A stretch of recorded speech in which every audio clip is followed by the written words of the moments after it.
正值抗击新型冠状病毒感染的肺炎的关键阶段，上海8家市级医院首批试点开通互联网线上问诊，针对发热门诊以及其他的慢性病提供线上问诊服务，减轻门诊病人预检分诊压力，同时减少不必要的医院往返逗留，降低交叉感染风险。无论身处何方，只要关注上海市第一人民医院公众号，进入新冠肺炎咨询模块，就能随时开始问诊。网络另一端有医生轮班在线答疑，忙的时候，原点医生在美国学习的医生也都会在线上抢答。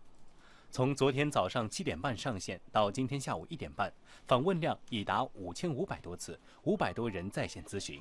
最常见的就是一些普通感冒啊，有人打喷嚏、流鼻涕，然后呢就不停地量体温了。最多的呢还是说实话，还是这个内心里面的一个紧张所带来的这种焦虑，这个对健康反而不利。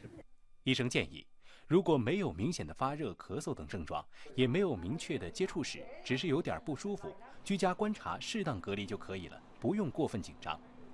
像这样开通互联网线上问诊的首批试点市级医院共有8家，其中包括上海市儿童医院。在急诊科办公室，医生正利用午休时间回答线上问诊。小孩子发烧大概有多久了？体温有多少高？还有什么其他伴随症状吗？从昨天中午开始，儿童医院在线咨询量24小时内近300起，大多集中在孩子发烧、咳嗽、流鼻涕等情况。经医生初步判断，都是普通的病毒感染，无需特别处理。如果呢精神都是好的，烧高的时候稍微有微一点，然后烧退了马上就活蹦乱跳的，那没问题的，可以继续居家观察。下一步，依托互联网加医疗的在线咨询，将在上海全市医院进行推广。